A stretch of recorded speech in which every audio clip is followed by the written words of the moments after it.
Hey there, my name's Amber and I'm 30 years old. Today I want to tell you about how I managed to get revenge on my entitled stepsister.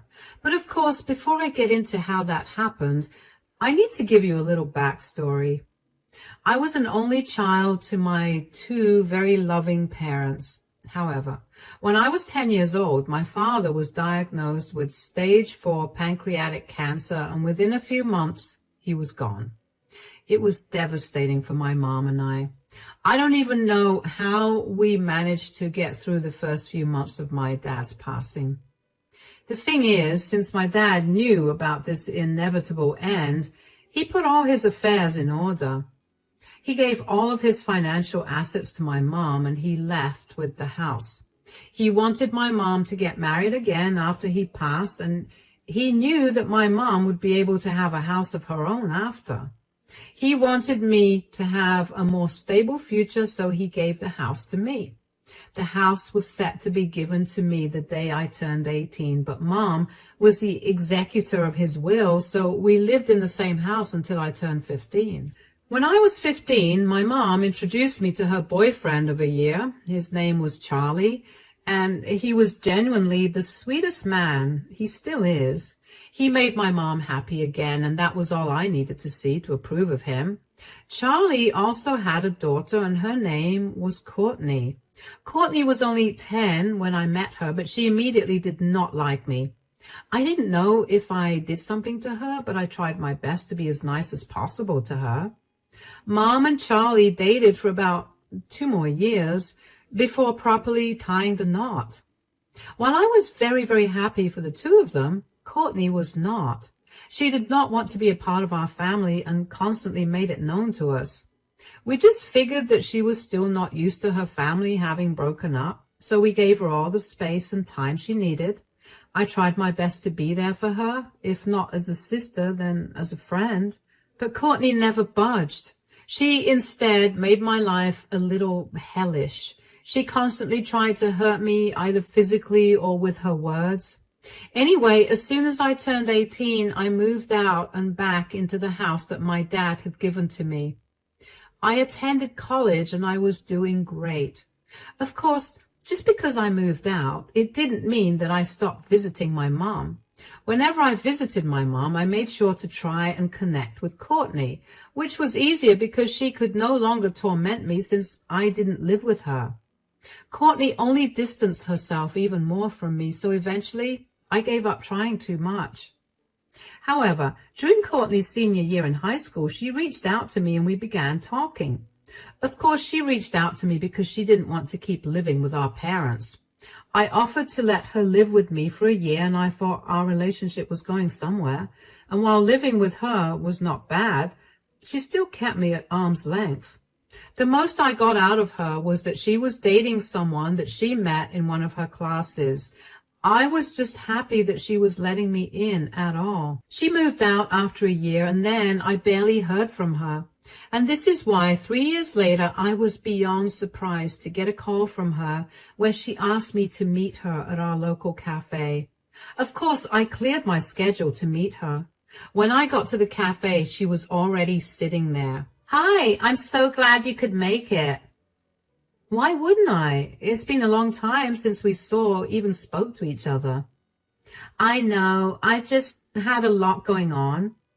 I totally get that, but also, we are family still. I mean, you're my sister and I care about you, so I don't see why you should go so long without talking.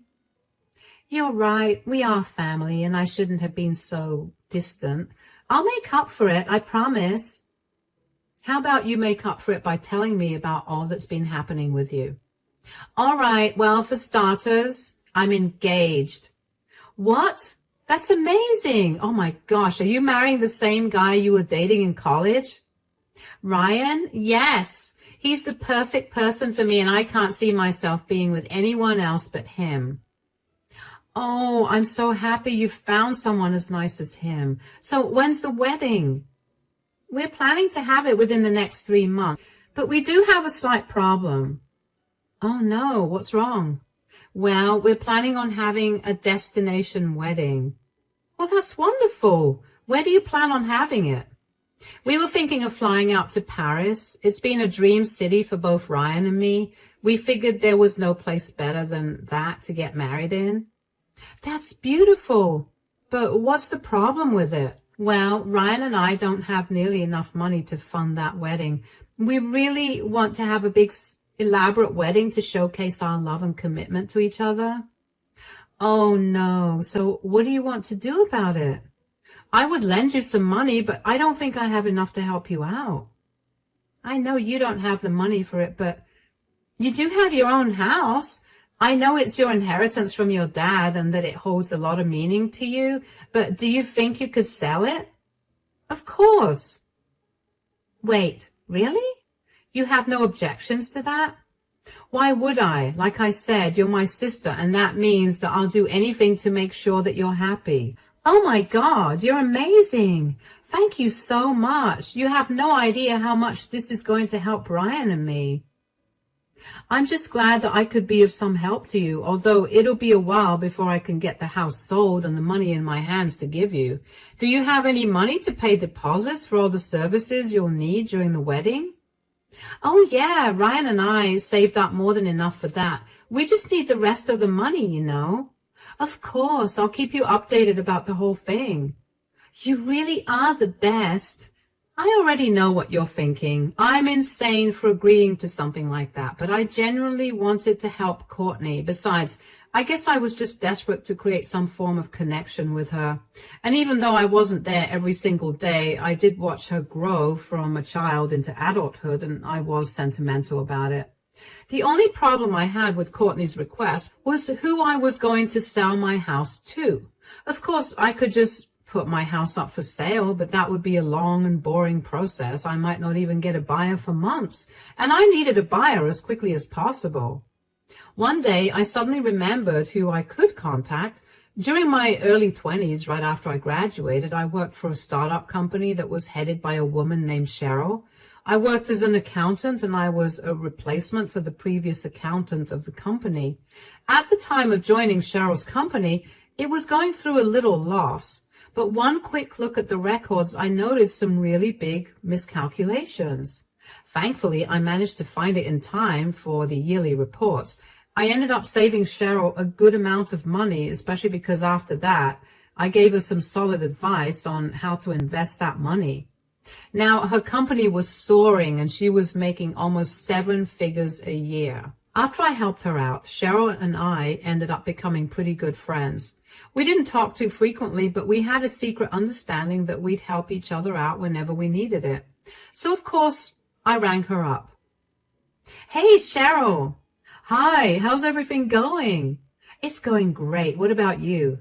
Well, the business is going really well, so I'm doing really good. That's great to hear, especially because I need to ask a huge favor of you. Do you need any money? Name the amount and I'll do it. Whoa, slow down. Please, you know I owe you my life. All I did was find an error in your bookkeeping. An error that has saved us thousands of dollars. Okay. I just wanted to ask you if you'd be in the market to buy a house. A house? Yeah, I'm selling my house and I kind of need it done as soon as possible. Whoa, why? Are you facing any financial issues? Because like I said earlier, I'd love to help you out. You don't have to sell the house that your dad left you. No. I'm doing great financially, but my stepsister's getting married and she asked me to sell the house because she needs the money to pay for her destination wedding. I don't know if you can hear yourself, but you sound kind of insane. I know, but she's my sister at the end of the day. Is this the same sister that went no contact with you out of the blue? Yeah, but she got in contact with me and I want to help her out. Look, I'm no one to tell you what to do with your possessions, but do you really want to do something this drastic? I really do. Are you willing to buy my house? If you aren't, do you know someone willing to? I'll buy it off of you. Don't worry about it. Thank you so much. You're my lifesaver now. Guess you could say that we're even now. Nonsense. But just so you know, even if I bought the house off of you, I'm not letting you move out. You're going to keep living there. And if at any point you want to cancel selling it, you can tell me and I'll have no objections. Thank you so much, Cheryl. Hey, what are friends for? Why don't we meet up tomorrow and discuss this in more detail? That's perfect. I was genuinely so grateful for Cheryl's willingness to help. I knew that she was going to be really nice about it too, but I did not expect her to offer to let me continue living there. I knew I made the right decision by asking her to buy the house off of me. We met up the next day and got to discussing the sale of the house. We got the house appraised and we realized that the house had appreciated quite a bit and was now worth $200,000. I was fully prepared to give the entire amount to Courtney, but Cheryl stopped me. She told me that she would only purchase the house from me if I promised to not give Courtney more than half, which was a fair deal to me. I saw no reason for anyone to have a wedding that cost $200,000. Aside from that, though, we got in touch with a good agent and began the selling process of the house. I gave Courtney the good news, and she seemed beyond ecstatic about the amount that she'd receive. I was happy that I was able to help her out in general. I told Courtney that it would take a few months to process, but she could go ahead and plan the wedding of her dreams. After that conversation with her, I barely heard much from her. I assumed that planning the wedding was consuming all her time, so I didn't try too hard to get in contact with her. When I got the first installment of the payment for the house from Cheryl, I tried to contact Courtney, but she didn't pick up. So I called my mom because I figured that Courtney was keeping them in the loop. Hi, sweetie. How are things going with you? Things are going great. What about you? Oh, everything's just fantastic, although things are a little crazy around here with Courtney getting married and all that. Oh, yeah, I can imagine that. Yeah, Charlie and I did have a bit of a freak out when we found out that she was planning to have a destination wedding. Why? Well, we told her that we'd help provide for the wedding, but we did not have that kind of money for a destination wedding in Paris, which is why we're so grateful for your contribution to the wedding, sweetie. Oh, it's okay. There's no need to thank me. She's just as much my family as you are. Of course, I was going to help her out in any way that I could. That's very kind-hearted of you, but I am super excited to see you at the wedding. Me too, but when is the wedding happening? Did Courtney not send you the invite? No, I haven't spoken to her in a while. Oh, she must have forgotten to send it to you. It's happening on April 23rd. How could she have forgotten to send an invite to the one person who has funded her entire wedding? Oh, sweetie, I'm sure it must have been a slight oversight on her part. I mean, wedding planning is no joke. It takes over you, and you barely have any time to think. Yeah, I guess. I still do think it's a little weird, don't you think? If I'm being very honest, yes, it is. I mean, I know I'm trying to make excuses for her, but I don't think any of that fully justifies her not sending you an invitation. Do you think I should wait for the invitation, or should I just confront her about it? She only sent out the invitations last weekend, so why don't you give her another week before confronting her about it? All right, I'll do that. Thank you for at least giving me a heads up about it. I really didn't know that she hadn't sent you an invite. I'm so sorry that you had to find out this way. No, believe me, it's better this way. Okay, then, you take care. Now keep me updated about the whole thing. I couldn't shake the feeling that something was wrong, no matter how hard I tried. It didn't feel right that Courtney could just conveniently forget to send me an invitation. I mean, I was paying for the whole wedding. If I was in her shoes, my first invite would go to whoever was paying for the wedding. Even though I felt like something was seriously wrong, I decided to give Courtney the benefit of the doubt. I didn't mention to my mom that I had the first installment of the house's sale just because I didn't want to give Courtney any money until I got an invitation. I knew that I promised to help her out, but I couldn't help but feel like giving her that money would backfire in the worst way possible. So I waited another week. I checked my email religiously every day to make sure I never missed it. Of course, by the end of the week, I hadn't received the email. I called Courtney up and she picked up finally. I guess my mom talked to her, which was why she picked up. Anyway, I tried my best to remain calm and cool so it wouldn't seem like I was desperate for answers. Hey, Courtney. Oh, hey, what's up? Nothing much. How's wedding planning going? Oh gosh, it's so exhausting. Everyone talks about how glorious their weddings are, but no one ever talks about how exhausting it is to have that glorious wedding. Yeah, it must be very stressful. I don't mean to sound rude or anything, but is that why you haven't sent me an invite? What do you mean? Of course not. Oh, then why haven't you sent me an invite? My bad. I've been so swept up with planning this wedding that I completely forgot to tell you. Tell me what? Apologies, but only real family members are invited. Excuse me? Well, you're not my real family, and I just wanted my wedding to have only the closest people there. So let me get this straight. I'm close enough for you to ask me to pay for your wedding, but not close enough to attend the wedding? Oh, come on. Don't be so hurt about it. I couldn't help it, okay? You've never been a part of my life. Yes, because you've actively kept me out of your life. You were the reason we never spoke to each other. I tried to reach out, but you'd ignore me. What do you expect? You're not actually related to me, and you're kind of boring. My mom is invited to your wedding, though. She's not your mother, nor is she your real family. How is that okay? But I'm not invited. Well, your mother is my dad's wife, so it would be awkward not to invite her, but I have no actual obligation to invite you. Wow. There's no need to be hurt. This is just the truth. I'm sorry you can't attend the wedding, but I'll make sure to send you all the pictures, just so you know you feel like you're part of the wedding still. No problem, of course. I would love to see all the pictures. No hard feelings? Absolutely not. I was boiling with rage. I couldn't believe the audacity that Courtney had to not only ask me to pay for her wedding, but also not invite me to it. I spent all my time trying to get closer to her, to develop a better relationship with her, and this is what I got in return for being nice. I was also really hurt by her actions. I was hurt by the way that she so nonchalantly told me that I was not invited. I was hurt that she never considered me her family. I was only something that she could use, and I'm sure I made it easy for her, considering how I was always eager to do anything that she asked of me. Once the hurt subsided, I was back to feeling incredibly angry.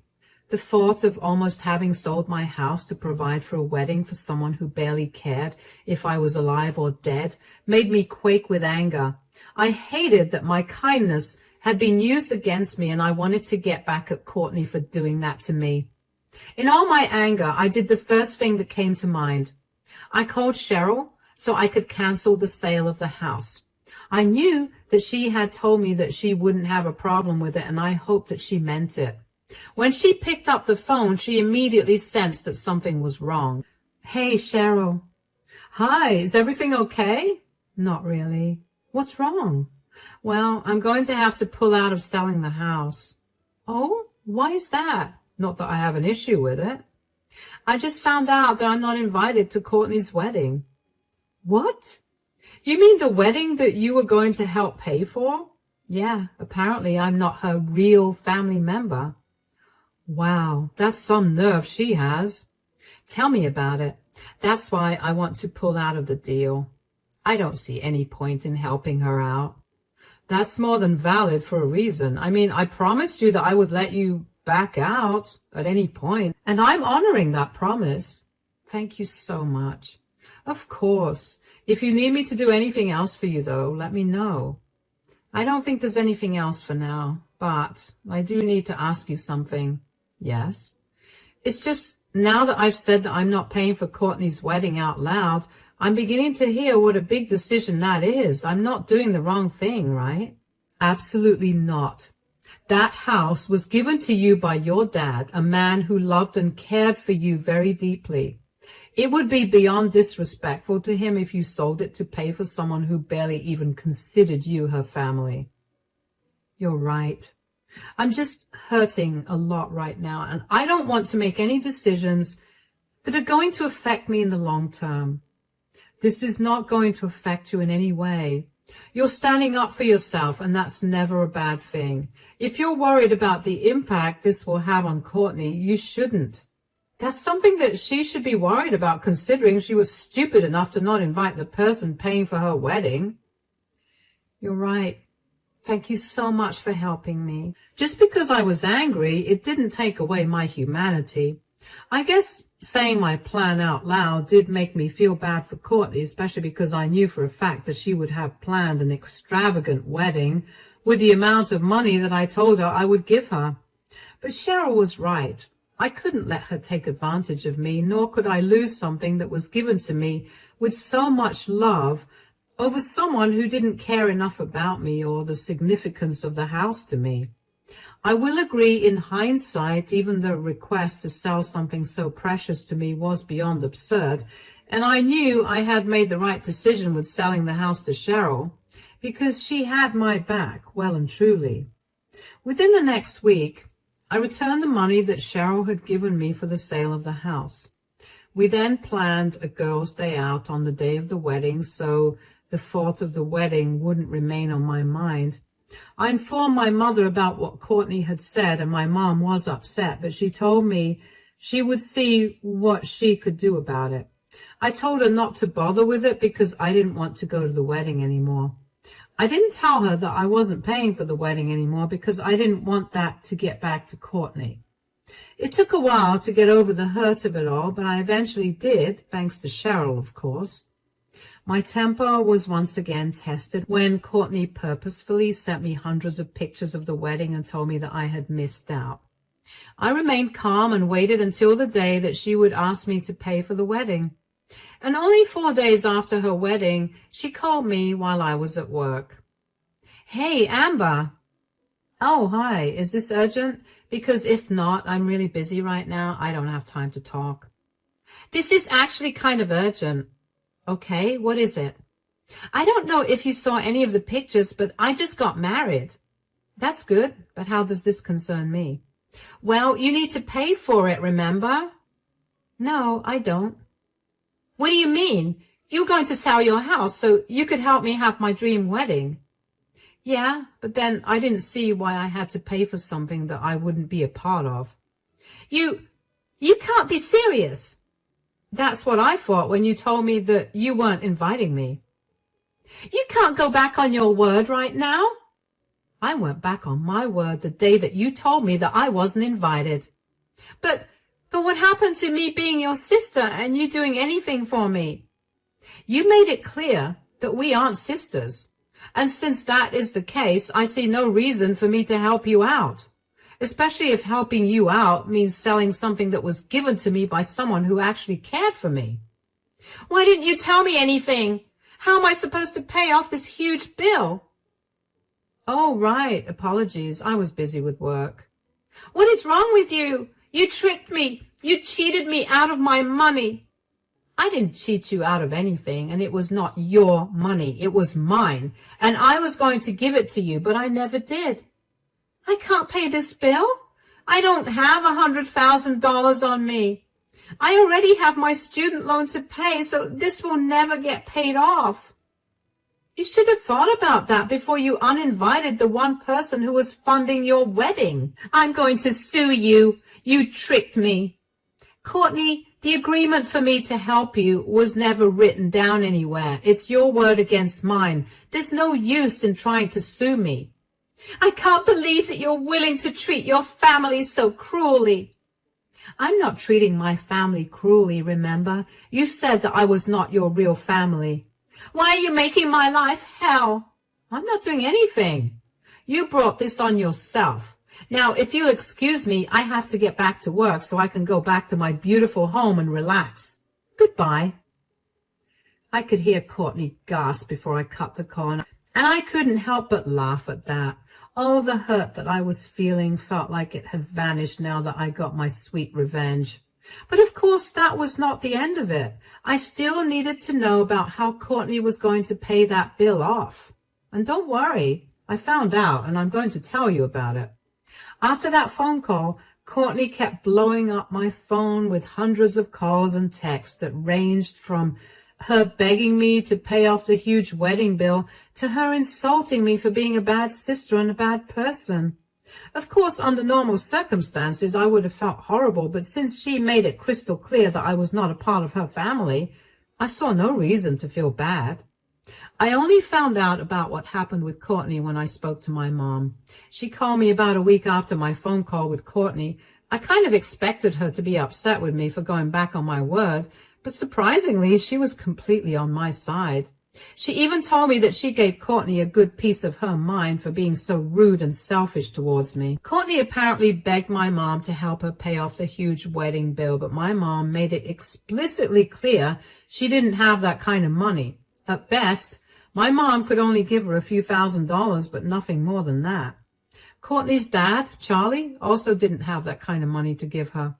Courtney's husband and Ryan's family were against the destination wedding from the start and made it explicitly clear that they were not going to pay for it if it came down to them helping out. Not to mention, they too didn't have that kind of money. The only thing that Courtney and Ryan could do was take out a huge loan to finance their wedding. I couldn't help but feel really satisfied with that result. I knew that this was a harsh lesson to teach Courtney, but it was a lesson that she needed to learn. She should know to never treat anyone as rudely as she did, especially not when the person is helping you out. I didn't want to hear any more from Courtney, so I made sure to block her.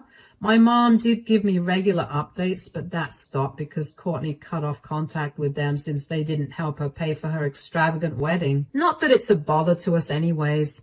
I'm just happy that I still have the house that was given to me by my father. I'm living happily, and I can't help but be incredibly grateful that I found out about everything when I did. Life has gone back to normal now, and I hope it stays this way for a long time. Thank you for listening to my story.